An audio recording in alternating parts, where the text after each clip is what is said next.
بسم اللہ الرحمن الرحیم۔ عزیز طلبہ، آج کا ہمارا ٹاپک ہے علم کی فضیلت پارٹ 3 آج ہم دیکھیں گے، اور میں ہوں آپ کی معلمہ حنا رشید۔ جماعت نحو کا چیپٹر ہے ہمارا علم کی فرضیت و فضیلت، اور اس چیپٹر میں ہم آج بات کریں گے علم کی فضیلت پر۔ ٹھیک ہے، اوکے بیٹا، آپ اپنی بک کا پیج اوپن کر لیں۔ علم عظمت اور سربلندی کا ذریعہ ہے۔ زیور علم سے آراستہ لوگ اللہ کے زیادہ قریب ہوتے ہیں۔ اللہ تعالیٰ کے نزدیک عالم اور جاہل برابر نہیں۔ قرآن مجید میں ارشاد ہے، کیا وہ لوگ جو علم رکھتے ہیں اور وہ لوگ جو علم نہیں رکھتے برابر ہو سکتے ہیں؟ جو لوگ نور ایمان سے منور ہو کر علم سے کام لیتے ہیں، ان کے بارے میں فرمایا گیا، یرفع اللہ الذین آمنوا منکم والذین اوتوا العلم درجات۔ سورہ مجادلہ آیت نمبر 11۔ یعنی تم میں سے جو لوگ ایمان لائے اور جنہیں علم دیا گیا، اللہ تعالیٰ ان کے درجات بلند فرمائے گا۔ بیٹا، اس سے پتہ کیا چلتا ہے، اگر آپ دنیا میں کامیابی چاہتے ہیں، عظمت چاہتے ہیں، سربلندی چاہتے ہیں، تو آپ کو علم حاصل کرنا پڑے گا۔ آج ہم علم سے دور بھاگتے ہیں، نالج حاصل کرنے سے دور بھاگتے ہیں، کتابوں سے دور بھاگتے ہیں۔ ایک وقت آئے گا جب آپ ریئلائز کریں گے کہ واقعی اگر آپ علم حاصل کرتے تو آپ اپنے ایمز کو حاصل کر سکتے تھے۔ ٹھیک ہے، آپ سربلند ہو سکتے تھے، آپ کامیاب ہو سکتے تھے۔ علم کی امپورٹنس کو سمجھیے۔ علم آپ کو اللہ کے قریب کرتا ہے۔ ایک عالم اور جاہل شخص برابر نہیں ہوتا۔ ٹھیک ہے، دنیا میں بھی امپورٹنس اور عزت انہی لوگوں کو حاصل ہے جو کہ علم والے ہیں۔ اسی طرح جو لوگ نور ایمان رکھتے ہیں، ایمان والے ہیں، اور پھر انہیں علم دیا گیا ہے، اللہ تعالیٰ ان کے درجات کو بلند فرماتا ہے۔ ایمان کے ساتھ ساتھ علم کا حصول بھی لازمی ہے، تبھی درجات جلدی سے بلند ہوتے ہیں، زیادہ بلند ہوتے ہیں۔ تم میں سے جو لوگ ایمان لائے اور جنہیں علم دیا گیا، اللہ ان کے درجات بلند فرمائے گا۔ ایک مرتبہ رسول اللہ صلی اللہ علیہ وسلم مسجد میں تشریف لائے۔ وہاں 2 مجلسیں ہو رہی تھیں، ایک حلقہ ذکر تھا اور دوسرا حلقہ علم۔ آپ صلی اللہ علیہ وسلم نے دونوں کی تعریف کی اور پھر علم کی مجلس میں شریک ہو گئے اور فرمایا، یہ پہلی مجلس سے بہتر ہے۔ علم کی مجلس کس سے بہتر ہے؟ ذکر کی مجلس سے۔ ٹھیک ہے، اس سے پتہ کیا چلتا ہے، اگر 2 گیدرنگز ہوں، ایک میں اللہ کا ذکر ہو رہا ہو، ذکر اذکار چل رہا ہو، اور دوسرے میں علم سیکھا اور سکھایا جا رہا ہو، تو نبی صلی اللہ علیہ وسلم نے تعریف دونوں کی ہے کہ دونوں بڑے اچھے کام کر رہے ہیں، لیکن آپ صلی اللہ علیہ وسلم نے جوائن کون سے گروپ کو کیا؟ وہ جس میں علم سیکھا اور سکھایا جا رہا تھا۔ ٹھیک ہے، یہی وجہ ہے کہ عالم کو عابد پر بہت زیادہ فضیلت حاصل ہے۔ اسی طرح ایک اور واقعہ ہے کہ رسول اللہ صلی اللہ علیہ وسلم نے فرمایا، جب تم جنت کی پھلواریوں میں سے گزرو تو ان سے جی بھر کر فائدہ اٹھایا کرو۔ ٹھیک ہے، صحابہ نے پوچھا جنت کی پھلواریاں کیا ہیں؟ فرمایا علم کی مجلسیں۔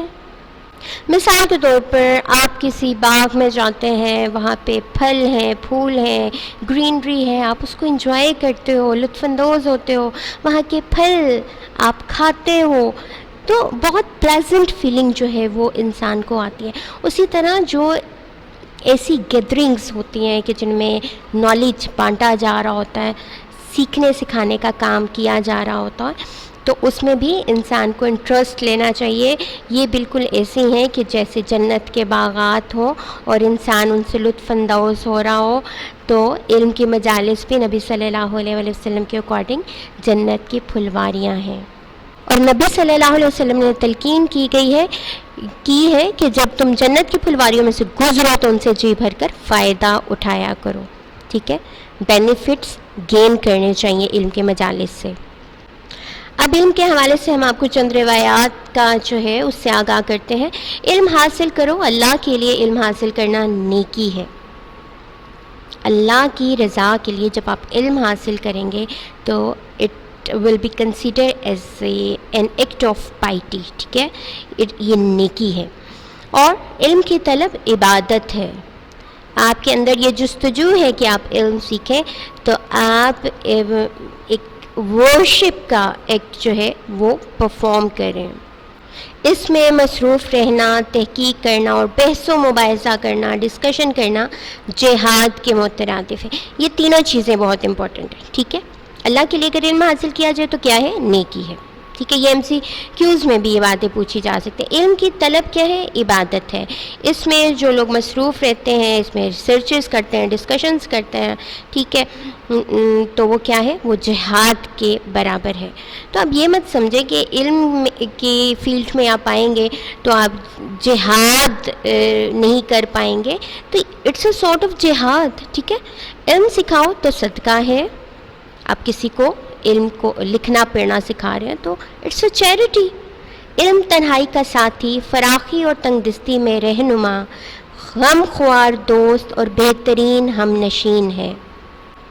مثال کے طور پر اگر آپ کبھی اکیلے ہوں اور گھر میں کوئی نہیں ہے، آپ تنہائی فیل کریں، آپ کوئی بک اٹھا لیں، آپ اسے پڑھنا شروع کر دیں، ٹھیک ہے.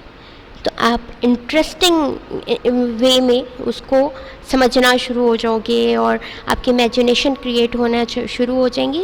تو علم کیا ہے؟ آپ کا ساتھی ہے تنہائی کا. آپ جن لوگوں کو بکس پڑھنے کا بہت شوق ہوتا ہے وہ اکیلے نہیں رہتے، ٹھیک ہے.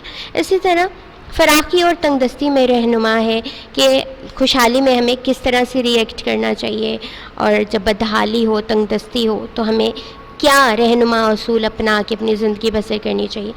علم جو ہے وہ غم خوار ساتھی ہے. آپ غم کے حالات میں ہو، بکس ریڈنگ کر رہے ہو، علم کی گیدرنگس اٹینڈ کریں تو آپ کا غم جو ہے وہ غلط ہو جاتا ہے، آپ جلدی ہیل اپ ہو جاتے ہو. یہ بہترین ہم ساتھی ہے. ہم نشین ہے، ہم نشین کا مطلب ہے ساتھی. علم بہترین ساتھی ہے. علم جنت کا راستہ بتاتا ہے. اللہ تعالیٰ علم ہی کے ذریعے قوموں کو سربلندی عطا فرماتا ہے. لوگ علماء کے نقش قدم پر چلتے ہیں. دنیا کی ہر چیز ان کے لیے دعائے مغفرت کرتی ہے، کیونکہ علم دلوں کی زندگی ہے، اندھوں کے لیے بینائی ہے. علم جسم کی توانائی اور قوت ہے. علم کے ذریعے انسان فرشتوں کے اعلیٰ درجات تک جا پہنچتا ہے. تو اس سے پتہ کیا چلتا ہے؟ علم کی راہوں پہ چلنا جنت کے رستوں پہ چلنا ہے. علم ہمارے لیے جنت تک کا راستہ آسان کر دیتا ہے، ٹھیک ہے. علم ہی کے ذریعے عروج حاصل ہوتا ہے قوموں کو. لوگ اسکالرس کو فالو کرتے ہیں، ان کے نقش قدم پہ چلتے ہیں، ٹھیک ہے. اور جو علم کی راہوں پہ چلتے ہیں، دنیا کی ہر چیز، چاہے وہ چرند پرند، نباتات، جمادات، حیوانات، یہاں تک کہ جو سمندر کی مچھلیاں ہیں وہ بھی طالب علم کے لیے دعائے مغفرت کرتی ہیں، ٹھیک ہے. علم دلوں کی زندگی ہے، اندھوں کے لیے بینائی ہے. یعنی جو لوگ دیکھ نہیں سکتے، علم کی باتیں انہیں بتائی جائیں تو وہ اپنے طور پہ اسے امیجن کر لیتے ہیں. تو یہ ان کے لیے ایک بینائی کا کام کرتی ہے. علم جسم کی توانائی اور قوت ہے. علم ہی کے ذریعے انسان فرشتوں کے اعلیٰ درجات تک جا پہنچتا ہے، بلکہ اس سے بھی بڑھ جاتا ہے. حضرت آدم علیہ السلام کو فرشتوں تک نے سجدہ کیا. ان کو کیوں فضیلت حاصل تھی؟ علم کی وجہ سے. علم میں غور و خوض کرنا روزے کے برابر ہے. بڑی امپورٹنٹ چیز ہے، MCQs میں آ سکتی ہے، بورڈ کے پیپرز وغیرہ میں. علم میں جو لوگ اسٹرگل کرتے ہیں، فائنڈنگ کرنے کی کوشش کرتے ہیں، غور و خوض کرتے ہیں، تو یہ بالکل ایسے جیسے آپ روزے کی حالت میں ہو. علم ہی کے ذریعے اللہ تعالیٰ کی صحیح اطاعت اور عبادت کی جا سکتی ہے. دینی علم حاصل کریں گے تو ہی پتہ چلے گا نماز کی طریقہ کیا ہے، مختلف عبادات کس طرح سے کس وقت پہ کون سی شرائط کے تحت ادا کی جا سکتی ہے. تو یہ تمام باتیں بھی علم ہی کے ذریعے پتہ چلتی ہیں. علم سے انسان معرفت الہی حاصل کرتا ہے. ہمارا رب کون ہے، کیسا ہے، کہاں ہے، کیا چاہتا ہے، یہ سب باتیں ہمیں علم ہی بتاتا ہے. اس کے بدولت انسان اللہ اور اس کے بندوں کے حقوق ادا کرتا ہے. علم ایک پیشرو اور رہبر ہے. It's a sort of leader, ٹھیک ہے. نالج کیا ہے؟ لیڈر ہے. اور عمل اس کے تابع ہے. یعنی پہلے جب بھی کسی بھی چیز کا انسان کو علم آتا ہے تو اس کے بعد ہی وہ اس پر عمل کرنا شروع کرتا ہے. ایسا ہو نہیں سکتا کہ پہلے عمل آئے اور پھر علم آئے, نہیں. ٹھیک ہے, سپوز کریں آپ نے رات کو سونے کی دعا جو ہے وہ آپ کو کسی نے بتائی, سکھائی, اور پھر آپ نے اس کو اپنے عمل میں لے آئے, اس کو یاد کیا, اس کو روز پڑھنا شروع کر دیا, تو عمل بعد میں آیا نا, پہلے کیا آیا؟ علم آیا. ٹھیک, اسی طرح خوش قسمت ہیں وہ لوگ جو علم حاصل کرتے ہیں, اور بد قسمت ہیں وہ لوگ جو اس عادت سے محروم رہتے ہیں. بہت بڑی بات ہے. آپ کیا بننا چاہتے ہیں, خوش قسمت یا بد قسمت؟ یہ ہماری بد قسمتی ہے کہ ہم علم حاصل بھی نہیں کرنا چاہتے اور پھر بھی خوش قسمت بننا چاہتے ہیں.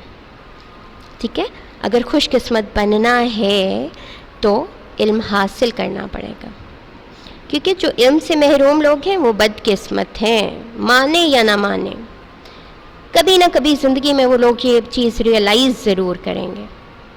تو خوش قسمت بننے کی کوشش کیجیے.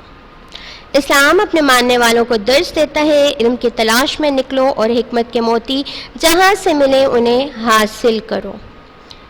ٹھیک ہے, جہاں سے بھی علم کی چیزیں ہمیں ملیں, ہمیں ان موتیوں کو چن لینا چاہیے. ٹھیک ہے, ان سے فائدہ اٹھانا چاہیے. علم کی فضیلت اس امر سے بھی ثابت ہوتی ہے کہ اللہ تعالیٰ نے ہمیشہ حکومت اور سلطنت سے اسی قوم کو سربلند فرمایا جسے علم و عمل میں برتری حاصل تھی.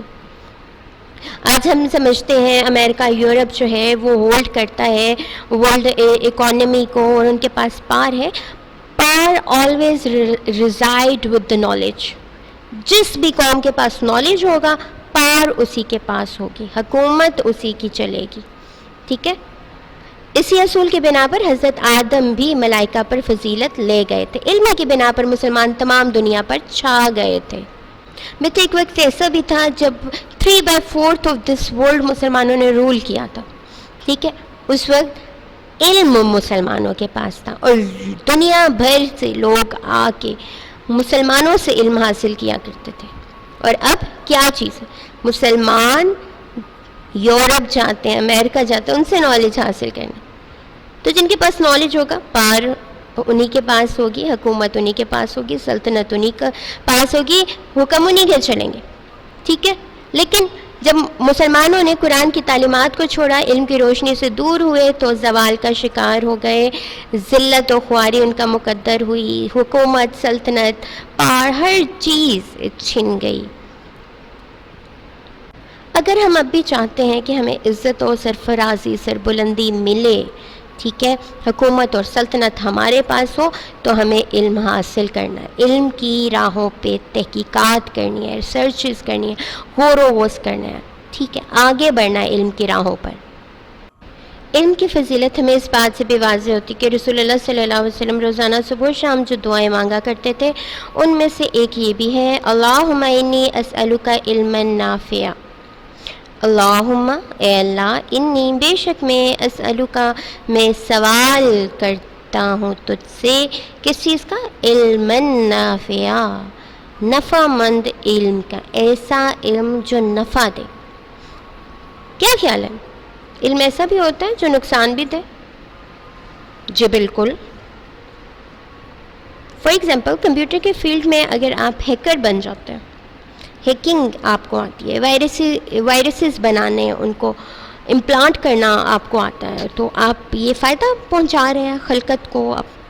آپ کو پہنچ سکتا ہے کہ آپ کسی نہ کسی کا اکاؤنٹ ہیک کر کے آپ اپنے لیے کچھ فائدہ نکال لیں, لیکن وہ انسانیت کے لیے نقصان دہ.